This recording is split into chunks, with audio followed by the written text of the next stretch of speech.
O tema da pregação desta noite é necessário que isso aconteça. E na verdade essa expressão é necessário que isso aconteça foi retirada do texto de Mateus no capítulo 24, mais especificamente ali na segunda parte do verso 6, quando Jesus ele diz, olha, porque é necessário que isso aconteça, mas ainda não é o fim. É necessário que isso aconteça. Eu vou pedir para que você deixe a sua Bíblia aberta em Mateus 24. Daqui a pouquinho nós iremos ler. Mas esse é o tipo de texto que salta aos olhos, né? Eu confesso que quando eu estava lendo, meditando, refletindo, essa expressão começou a me marcar. Parece que tinha ali um marca-texto no texto bíblico. É necessário que isso aconteça. E como é difícil lidarmos com situações diferentes daquelas que nós gostaríamos que acontecessem. Eu confesso que eu lembrei até de uma canção que foi muito cantada na minha época de adolescência, inclusive aqui na igreja, nos nossos encontros, quando dizia que quando as coisas não acontecem do jeito que eu quero, não sei se você conhece essa canção, no lugar de ficar triste, é melhor quando eu espero para saber o porquê, o que o Senhor quer me mostrar, o que Ele quer mostrar, o que Ele quer dizer, quando não faz aquilo que o meu coração quer mais. Se fosse Camila aqui, ela podia cantar, eu prefiro declarar, fica mais bonito. Mas quando as coisas não acontecem do jeito que eu quero, não é fácil lidar com isso. Porém, precisamos entender que algumas vezes é necessário que algumas coisas aconteçam. Eu penso que refletir sobre isso é importante, principalmente diante de desafios que nós vivemos hoje como sociedade. Nós temos vivido dias difíceis, dias de incerteza, dias de insegurança, dias de confusões. E às vezes é difícil continuar vendo o agir, o controle de Deus em meio a tudo isso. Mas uma coisa nós podemos estar certo: Deus continua no controle. E muitas vezes é necessário que algumas coisas aconteçam. A gente tem, durante toda a semana, se mobilizado para orar, para interceder, porque nós temos tido um número grande de pessoas à nossa volta com enfermidades, com adoecimento, com tratamento. Isso nos preocupa, isso nos inquieta, isso nos angustia. E nós precisamos, sem dúvida nenhuma, orar por essas pessoas. Mas é difícil entender quando, mesmo orando, a gente não consegue ver aquela resposta que nós gostaríamos de oração. E ali a gente acaba descobrindo que é necessário que algumas coisas aconteçam, mesmo que agora a gente não consiga entender. E eu fico pensando que muitas vezes a gente não consegue entender por conta da perspectiva com a qual nós estamos olhando.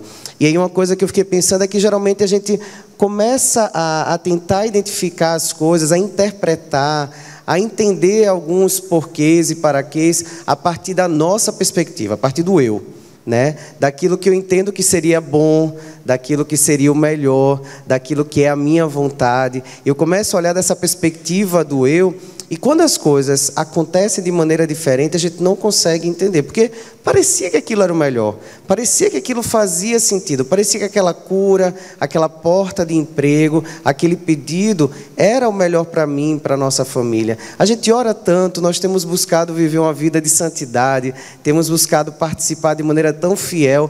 Por que as coisas acontecem de maneira diferente? Muitas vezes nós estamos olhando da nossa perspectiva, do eu, e aí aquilo dali não faz sentido. Às vezes a gente está olhando da perspectiva local, daquilo que a gente está acostumado como família, aquilo que a gente está acostumado como igreja, às vezes até como nação, e aquilo também às vezes acaba não fazendo sentido. Às vezes o nosso olhar ele parte da história, né? E ali a gente começa a olhar para a história e algumas coisas também não se encaixam. E aí eu penso que para que a gente possa entender por que algumas coisas precisam acontecer, a gente precisa expandir mais. E aí aquele drone não está ali por acaso, tá? É mais ou menos o movimento que o drone faz, sabe? Não sei se você conhece o drone, tá? Mas hoje está cada vez mais comum. É aquela perspectiva distante que a gente toma, saindo de perto indo para bem longe, e de cima a gente consegue ver melhor, da perspectiva de Deus, do plano redentor que Deus tem para nós. Então a gente precisa entender que algumas coisas nós não vamos entender, ou não estamos entendendo, porque a gente está olhando de onde nós estamos, ao invés de tentar entender a partir do plano redentor de Deus. Eu fiquei pensando, por exemplo, na história da própria genealogia de Jesus, que eu sou encantado por aquela genealogia, né? Porque vai ali narrar pessoas improváveis, acontecimentos improváveis, né? Até como nós vimos no videozinho lá do Fio Vermelho, né? Ali de Raabe, uma mulher que não era do povo de Deus, uma prostituta que acaba sendo usada como instrumento de Deus. Por que justamente essa pessoa? Por que essa pessoa eu não sei. Eu só sei que era necessário que isso acontecesse. E ali nós temos tantas situações como, por exemplo, de Ruth. Ruth, ela acaba entrando ali na genealogia, mas é uma mulher, inclusive, que perdeu seu marido. Se a gente olhar para a história geral, né, de Noemi, né, perde seu esposo, perde seus filhos, precisa voltar sem nada para mendigar na sua terra de origem, e ali nós vemos a história da redenção acontecendo. Da perspectiva de Noemi, o que a gente via era o quê? Amargura. Tanto que ela fala, ela pode me chamar agora de amarga, de Mara, tá? Porque o que havia de agradável em mim foi tirado. Naquele momento, olhando do eu, era assim.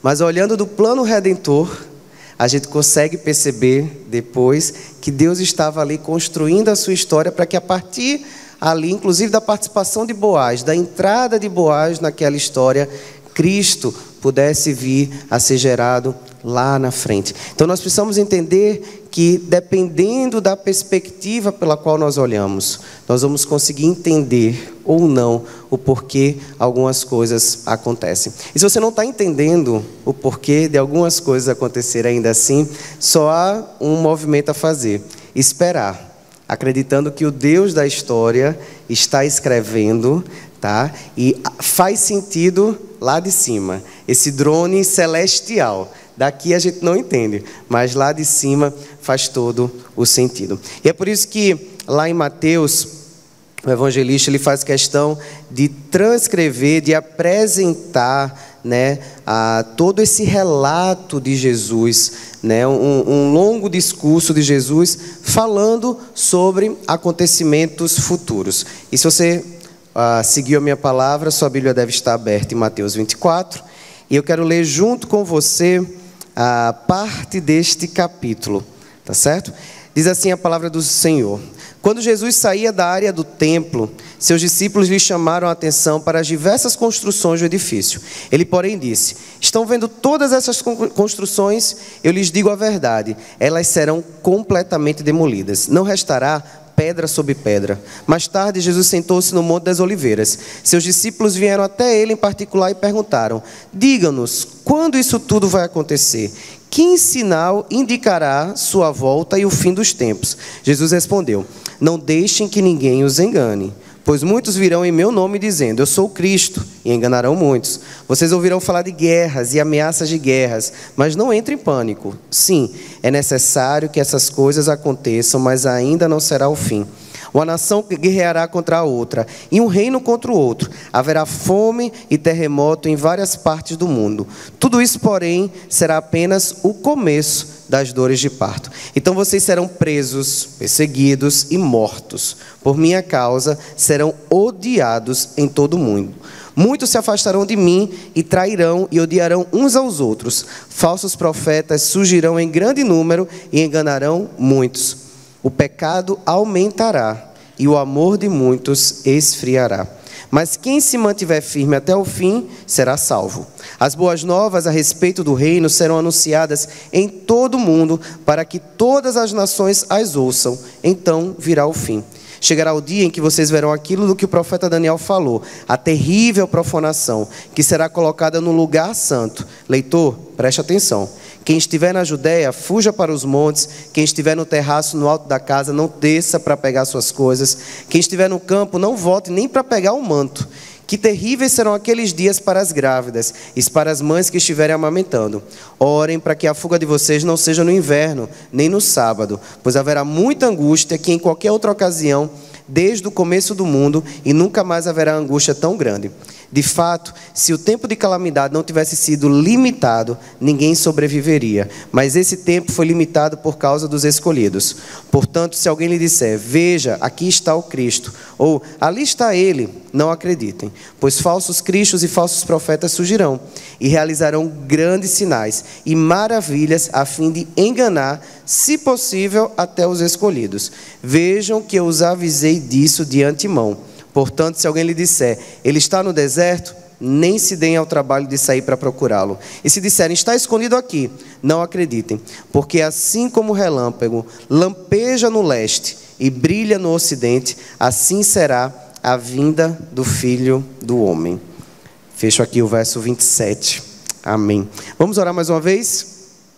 Deus, nós queremos nesse momento continuar buscando a Tua face e clamando a Ti, Deus, que o Teu Santo Espírito possa nos iluminar na compreensão da Tua palavra, trazendo ao nosso coração as verdades que o Senhor tem para nós, Deus.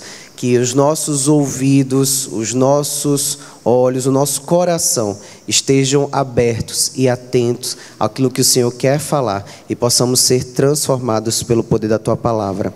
Em nome de Jesus, amém.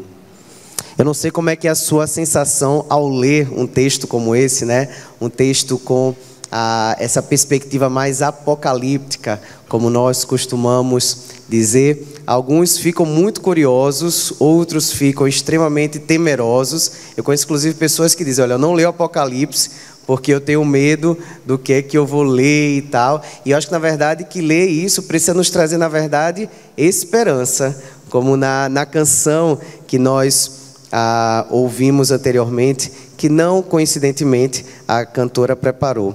Mas eu queria voltar, até para a gente entender, o texto de Mateus 24, aquilo que Jesus apresenta no capítulo 23. Porque na verdade, essa crítica, aquilo que estava sendo vivido em Jerusalém, aos religiosos, é a grande base para a gente entender a fala de Jesus em Mateus 24. Inclusive criticando aquilo que era a postura dos mestres da lei, né, as autoridades daquele tempo, que se colocavam inclusive até num lugar superior em relação aos seus antepassados. E aqui Jesus começa a mostrar para eles que não havia diferença entre aquilo que era o pecado dos seus antepassados e o pecado que eles estavam cometendo, e mais do que isso, que a consequência do pecado deles iria chegar, que eles iriam sofrer as consequências e a punição diante disso, o castigo diante daquilo que eles estavam fazendo, inclusive com a fé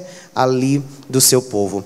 E é por isso que, ainda que se admirassem do templo construído, e esse aqui não foi o templo construído por Salomão, o primeiro templo, mas aqui já um segundo templo, bem mais recente aqui nessa época, e não necessariamente por uma questão religiosa, mas talvez até muito mais por uma questão política. Brilhava aos olhos das pessoas ver toda aquela grandeza, e Jesus faz questão de mostrar que o poder de Deus, tá? E a vontade de Deus e o plano redentor de Deus era muito maior do que aquilo que os olhos deles podiam ver. E é por isso que, chegando ali no Monte das Oliveiras, os discípulos perguntam, olha, quando é que vai acontecer isso que o Senhor está falando? E aqui tem uma coisa muito interessante, tá? Porque os discípulos, eles fazem 3 perguntas juntas. Inclusive isso gera um grande trabalho para os intérpretes, né, para os comentaristas bíblicos, né, ao longo de todos esses séculos, a tentar explicar, olha, Mateus 24 está falando ali da destruição que aconteceu em 70 depois de Cristo. O texto de Mateus 24 está falando sobre coisas que iriam acontecer no final dos tempos, está falando sobre os sinais da volta de Jesus. É sobre o que esse texto está falando. E é interessante que, se a gente for para o versículo 3, nós vamos ver que a pergunta dos discípulos, na verdade, foram 3 em uma. Né? Aquele tipo de pergunta de pessoas ansiosas, né? Que não espera nem a gente responder, já emenda com a outra pergunta. E eles perguntam, olha, dize-nos, quando acontecerão essas coisas, que que seria o quê? A destruição do templo, que Jesus tinha anteriormente profetizado. Qual será o sinal da tua vinda e do fim dos tempos? Percebam que tem 3 perguntas em uma, tá? Essa é a primeira coisa que a gente precisa entender. 3 perguntas diferentes antecedem a resposta de Jesus.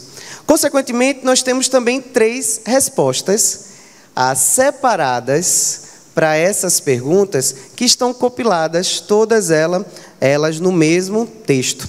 Inclusive, alguns pais da igreja, como nós costumamos chamar, né, da igreja primitiva, confirmam essa visão, né, concordam com essa linha de compreensão, de que nesse texto aqui a gente vai ter alguns relatos que foram já cumpridos, né, e ali em 70 depois de Cristo, Jerusalém foi invadida, o templo realmente foi destruído, e os relatos que nós temos históricos, né, inclusive ali de Flávio Josefo, um historiador judeu que foi testemunha ocular de tudo isso, os relatos mostram toda essa desolação. Inclusive, muitos termos aqui simbólicos até são comparados à invasão ali dos romanos. Nós não chegamos a ler, mas, por exemplo, a ideia aqui de águias que se ajuntam aos abutres, né? E o símbolo ali, por exemplo, da bandeira carregada, né, pelos romanos, pelo exército, era justamente de uma águia. Então, alguns fazem uma ligação sobre isso.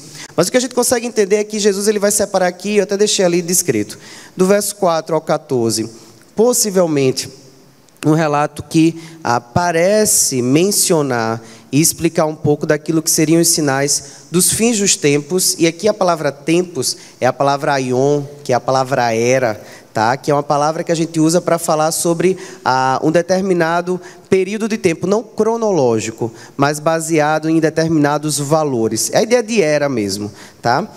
Do 15 ao 22, possivelmente um relato aqui mais próximo àquilo que aconteceu diante da destruição de Jerusalém. E do verso 23 ao 44, talvez algo mais próximo daquilo que seriam os relatos acerca da volta de Jesus, de como Ezequias fala, Ezequiel fala do Filho do Homem, né? Da volta do Filho do Homem. E é importante a gente entender essas 3 respostas diferentes para que a gente não confunda ou não se confunda na interpretação do texto.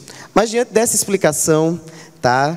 Tem 3 verdades ou 3 declarações que eu queria destacar acerca deste texto. A primeira está ali no verso 4, quando Jesus fala, olha, tenham cuidado para que ninguém os engane, tá? Tenha cuidado para que ninguém os engane. Conhecer o texto bíblico, a gente se aprofundar, como eu acabei de fazer, para entender o contexto, para saber o que está escrito aqui, o que Jesus realmente quis dizer, é uma das formas de a gente poder ter a segurança de que nós não seremos enganados. E nós temos um desafio muito grande nesse tempo, nessa era, né, nesse aion, porque nós temos acesso a muita informação, com muita velocidade, né, e no ritmo muito rápido. Eu lembro, por exemplo, que se eu fosse preparar um estudo, uma pregação, e olha que eu me formei em 2009, né, tem 16 anos que eu me formei, mas eu lembro que na época do seminário, a gente ainda ia para a biblioteca, pegar livro por livro de comentário bíblico. Hoje em dia, a gente não precisa fazer mais isso. Tá? Você tem na palma da sua mão o acesso em PDF a vários comentários, ou até mesmo, se você quiser, você pode usar a inteligência artificial, pedir ali que faça uma exegese bíblica do Antigo Testamento, mencionando quais são os autores que você quer, e você vai ter, inclusive, os registros que estão já ali nos livros, presentes na inteligência artificial. Parece algo fantástico o acesso. E realmente é. Mas entra o perigo de nós sermos facilmente enganados. Nós temos hoje um desafio, porque nós temos várias pessoas nos acompanhando pela internet, né? Alguns membros virtuais, que eu não sei como é que fica isso numa perspectiva aí de hall de membros, e aí fica para a comissão que está hoje se debruçando a isso, mas os membros virtuais, que são membros dessa igreja, e assim que acabam já assiste de outra igreja, e aí vai e assiste na igreja, inclusive de uma outra denominação, porque gosta daquele pastor, e não criticando esse movimento, mas entendendo que o risco de sermos enganados é muito grande. É por isso que Jesus fala, olha, tenham cuidado para que ninguém os engane. E aí a primeira pergunta que me vem à mente, olha, onde é que hoje está baseada a sua fé? A sua fé está baseada nas mensagens que você ouve, a sua fé está baseada, tá certo? Naquilo que você compartilha, é compartilhado com você no WhatsApp, no Instagram, nas redes sociais. Onde está baseado a sua fé? Porque se ela não estiver na palavra, facilmente seremos enganados. Uma coisa que me vem à minha mente, olha, qual a filosofia que rege hoje a sua vida? Qual a filosofia que rege a sua visão de mundo e as suas escolhas? A gente, como classe de casais, tem estudado a cosmovisão cristã, tá? E domingo a gente começa também com os adultos solteiros a estudar esse mesmo tema de cosmovisão cristã. Por quê? Porque a nossa maneira de ver o mundo, a nossa lente, ela precisa ser bíblica.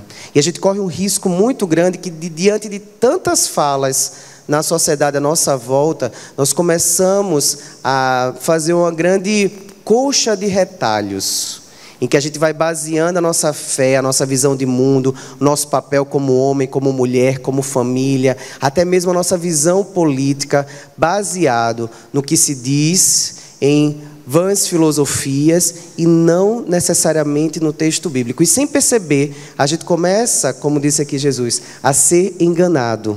Tá? Isso me faz lembrar, inclusive, Paulo, escrevendo aos Colossenses, no capítulo 2, no verso 8, quando ele diz, olha, tenham cuidado para que ninguém os escravize às filosofias vãs e enganosas, que se fundamentam nas traduções humanas e nos princípios elementares deste mundo e não em Cristo. Eu até brincava com a nossa seminarista na hora da oração, não na hora da oração, quando compartilhávamos os pedidos de oração. Como ela está em Libras, ali fazendo Libras, a nossa seminarista Rebeca, e a gente estava conversando sobre alguma coisa, e aí eu perguntei, olha, é isso que você está aprendendo no seminário?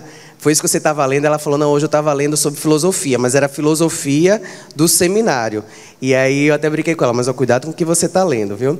Mas brincando sobre isso, a gente precisa, como disse Jesus, ter muito cuidado para que ninguém nos engane. A nossa base de fé, de crença, de prática, precisa ser a palavra. E Jesus, ele chega a falar aqui, olha, que falsos mestres iriam se levantar, falsos messias se levantariam, e de certa forma, ao longo da história, isso é algo característico, né? Quantos homens e mulheres se levantaram ali como referência, né? Também enganando muitos, ou até distorcendo aquilo que era a palavra. Por isso, a primeira verdade, versículo 4, tenham cuidado para que ninguém os engane.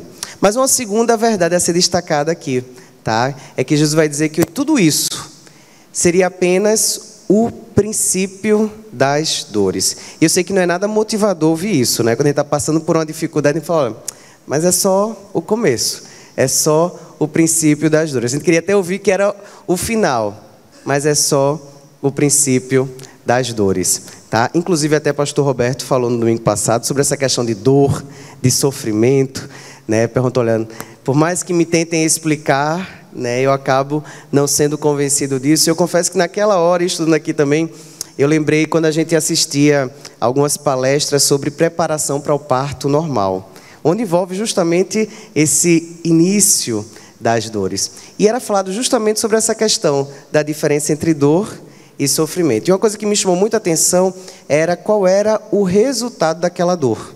E aí as pessoas que falavam ali sobre o trabalho de parto diziam que, olha, a grande diferença da dor de parto é que é uma dor para a vida. A gente sabe que depois daquela dor vem a grande alegria da vida. E muitas vezes as outras dores que a gente enfrenta no adoecimento, numa cirurgia, é uma dor do risco da morte. É uma dor que a gente não sabe se vai ter fim. Mas a dor de parto é uma dor que a gente sabe que tem fim e resulta em grande alegria. E eu fiquei pensando na sabedoria de Jesus em comparar ali o início das dores, né, as dores de parto, a essa situação. Porque por mais tribulação, por mais dores insuportáveis que pareçam estar acontecendo, nós temos uma certeza, a esperança, tá, de que no final estaremos juntos com o nosso Cristo. Então, primeira questão, essa questão aí das dores de parto, né, das pontadas de parto, que poderiam ser traduzidas assim. Mas é interessante entender que Jesus ele começa a declarar o fim de uma era, um fim de uma época de valores que iam de encontro àquilo que era os propósitos do reino. E é interessante que alguns comentaristas conseguem aqui listar 10 sinais do final dessa era. E aí isso faz lembrar muito ali da saída do povo do Egito, né? 10 pragas que sinalizavam também o fim daquele tempo de escravidão. E aí esses 10 sinais seriam o surgimento de falsos messias, guerras e rumores de guerras, fomes, pestes, terremotos, perseguição, escândalos e traição entre pessoas, falsos profetas e seitas, esfriamento do amor.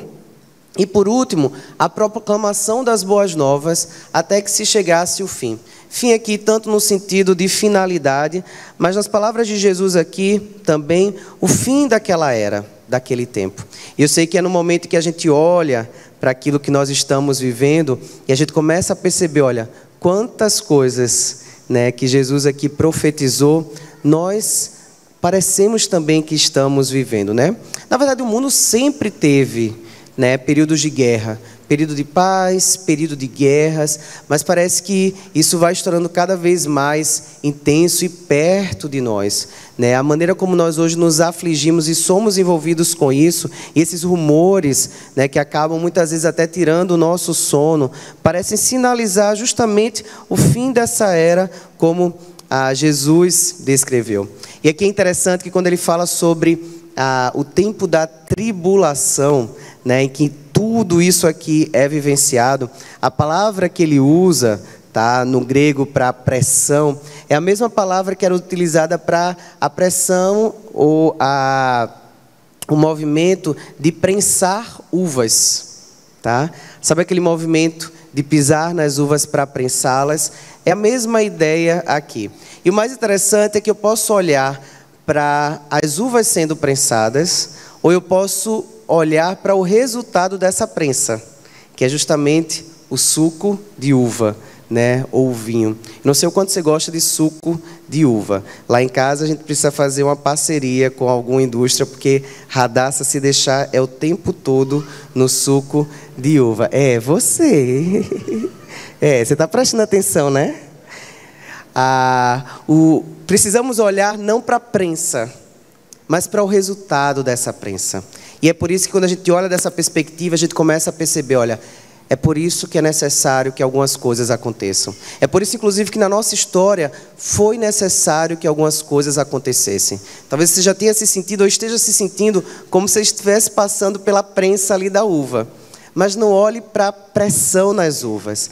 Olhe para o resultado dessa pressão. E por último, a declaração de Jesus que, olha, ainda não é o fim. É necessário que essas coisas aconteçam, mas ainda não é o fim.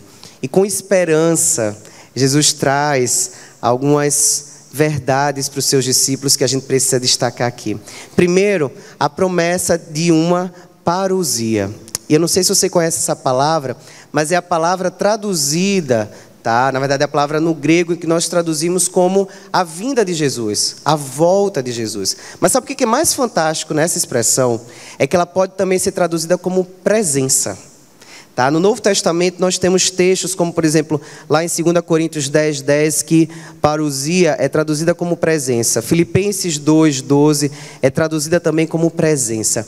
E olha que maravilhoso, a mesma expressão que narra a volta de Jesus, a certeza de que, olha, é necessário que algumas coisas aconteçam, tá certo? Mas ainda não é o fim, porque nós temos ali a promessa, a certeza da parousia. A gente tem a certeza da volta no futuro, mas a gente também tem a certeza da presença no presente. E é isso que nos faz caminhar com esperança. Saber que, olha, podemos estar passando até pela prensa da uva, por dores atrás de dores, mas não é o fim. E a gente tem a certeza da presença, dessa presença renovadora, dessa presença consoladora. É muito interessante também entender aqui que Jesus ele fala sobre ali a queda de Jerusalém, fala sobre o fim dos tempos, mas ele fala também sobre a sua volta. E quando ele fala sobre a sua volta, não há sinais claros sobre essa volta. E por que eu digo isso? Porque aqui a gente mistura, né? A gente faz o texto todo seguido, mas quando ele fala sobre a sua volta, ele diz lá no capítulo 24, no verso 42, que será como que um relâmpago, né? Então, os sinais da volta de Jesus, tá? Embora a gente tenha lendo aqui sobre guerras, rumores de guerras, isso aqui é só o início das dores. Quando ele volta, como as coisas vão estar, elas não são tão claras. Até porque o texto deixa claro, nem o pai sabe, nem o filho, nem os anjos sabem. Apenas o pai sabe. Então, não tem como a gente declarar a data. Eu sei que muitos tentaram até dizer, olha, no dia tal, em 2012, em 2020, eu não sei agora quais as novas profecias, se está para 2026, para 2030, mas não tem como a gente datar. A única coisa que a gente tem como certeza é que ele virá, é que ele voltará. É a presença dele. E aí, o que o texto diz, na verdade, no verso 42 é: portanto, vigiem, porque vocês não sabem em que dia virá o Senhor de vocês. E aqui está a grande chave diante de tudo isso. Diante desse fim eminente na história, diante da certeza da volta de Jesus, a única coisa que nós podemos fazer é estar preparados. É necessário que essas coisas aconteçam, mas não é o fim. Estejam preparados. Isso significa, sabe o quê? Consistência. Consistência na fé, consistência na nossa vida devocional, consistência na prática da nossa fé em Cristo, consistência na busca pela sua palavra, de uma fé pautada nessa palavra. Isso significa também, sabe o quê? Constância. Não dá para ser firme hoje e amanhã mais ou menos, né? Não dá para ser morno, tá? Nós precisamos manter uma constância. Consistência, constância, vigilância, aqui nos faz estarmos preparados. Assim como ali Jesus pediu para que os discípulos estivessem vigiando e orando com Ele. Nós temos sido chamados para esse tempo, né? Nós temos sido chamados para a oração, nós temos sido chamados para estarmos na constância, na consistência, preparados. Nós não sabemos quando Ele virá, mas sabemos que Ele virá. A sensação que a gente tem quando olha para a realidade hoje é que se aproxima. E as coisas vão se tornando tão insustentáveis que, como o pastor até declarou no domingo passado, né? A nossa oração é que isso venha logo. Mas a gente precisa entender, tá? Que ainda que a gente não consiga explicar, nem compreender algumas razões, inclusive das dores que passamos, primeira coisa, a esperança. É necessário que algumas coisas aconteçam, mas lembre, não é o fim. A esperança e ainda não é o fim. Nossa história não termina aqui. E é maravilhoso a gente entender que, ainda que venhamos a viver o fim, nós precisamos manter os olhos na eternidade. Porque para aquela que está em Cristo, na verdade não existe fim. Tá? Porque na eternidade não existe nem começo, nem fim. E essa certeza que nós temos, a esperança da eternidade com Cristo. Num lugar onde não haverá mais dores, não haverá mais choros, não haverá mais tiros, não haverá mais perseguições, não haverá mais confusões, tá? Onde nós estaremos com o nosso Cristo. E eu sei que alguns podem ouvir isso e até entender como um ópio, né? Como já foi dito por alguns, que olhar dessa forma era um ópio para o povo. Mas eu confesso a vocês que eu prefiro esse ópio, né, diante da dor que a gente vive, do que qualquer outro tipo de vício, com qualquer outro tipo de comportamento que venha a me afastar no Senhor. Eu acho que essa é a grande diferença de seguirmos a Cristo. Não é não passarmos pelas dores, dificuldades, prisões, perseguições, como o texto fala, mas é nós podermos passar com isso, com a certeza, com a esperança da eternidade. Por isso, eu queria que você lembrasse, é necessário que algumas coisas aconteçam, mas não é o fim. Mantenha os olhos na eternidade. Vamos orar? Deus, nós te louvamos, porque o Senhor é bom, porque o Senhor nos ama e o Senhor tem preparado toda essa eternidade para nós, na Tua presença, para a Tua glória, Jesus. Nós queremos rogar, Senhor, por esse tempo que nós vivemos de desafios, de enfermidades, de dificuldades, que em nome de Jesus, os nossos olhos possam estar em Ti, que a nossa fé, o nosso olhar, as nossas lentes, a nossa cosmovisão, ela seja bíblica, que nada venha nos enganar, que nada venha nos tirar o foco de Ti, que nada venha negociar os nossos valores e a nossa fé, que Cristo seja o nosso alvo, que Cristo seja o nosso fundamento, que Cristo seja o nosso combustível, o nosso renovo, que possamos olhar para a vida, para o mundo, para o outro com esperança, não por eles, não por nós, mas porque nós temos essa esperança em Cristo. Temos a certeza da parousia, da Tua volta, mas também da Tua presença em nossa vida, em nosso meio. E nos ajuda, Deus, a viver de maneira constante, consistente, e que possamos estar preparados e vigilantes, para que possamos estar com o Senhor, vivendo com o Senhor, agora, enquanto o Senhor não voltou, mas também preparados para a Tua volta. E a nossa oração, em nome de Jesus, amém.